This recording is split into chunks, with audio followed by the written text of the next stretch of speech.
பிரதமர் மோடியை இழிவான வார்த்தைகளால் விமர்சித்த அமைச்சர் அனிதா ராதாகிருஷ்ணன் செந்தில் பாலாஜி பொன்முடி போன்று சிறைக்கு செல்ல உள்ளார் என பாஜக மாநில துணைத் தலைவர் கரு நாகராஜன் கடுமையாக எச்சரிக்கை விடுத்துள்ளார்.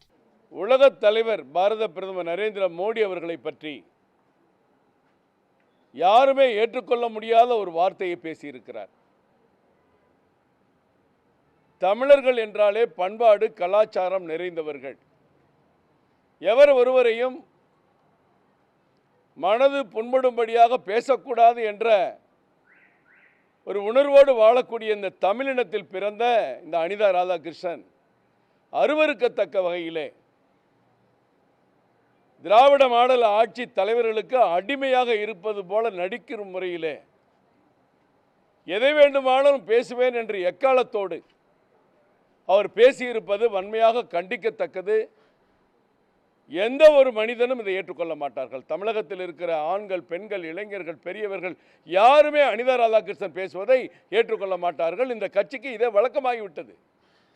இதே போன்ற முன்னாள் முதலமைச்சருடைய தாயாருடைய அந்த புகழுக்கு களங்கம் விளைவிக்கிறபடி ராசா இதே போன்று பேசினார்.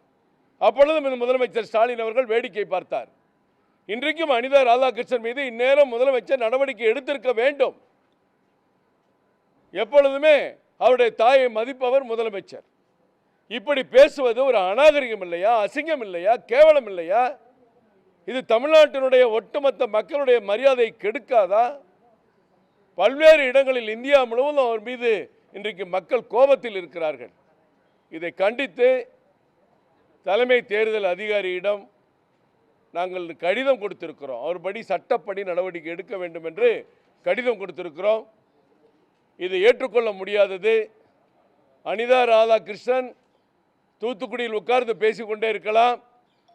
அவர் மீது தக்க நடவடிக்கை சட்டப்படி எடுக்க வேண்டும். காவல்துறையிலே புகார் அளித்ததைப் போலவும் அதற்கு வழக்கு பதிவு செய்திருப்பதைப் போலவும் சொல்லிக் கொண்டிருக்கிறார்கள். முதலில் அவர் பதவி விலகச் செய்ய வேண்டும்.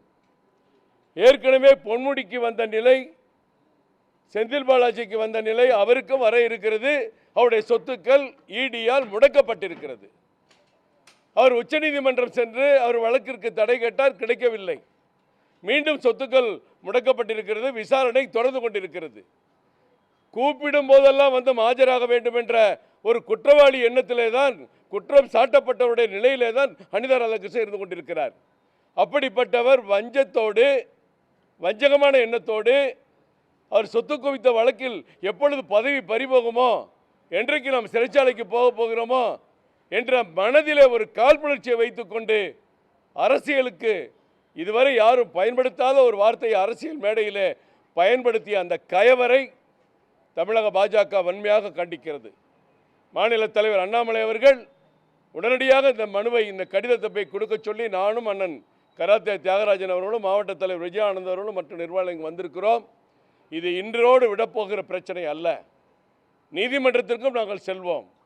இது போன்று எப்படி வேண்டுமானாலும் யார் வேண்டுமானாலும் பேசலாம் என்பது பொது அமைதிக்கு ஆபத்தை ஏற்படுத்தக்கூடிய செயல்.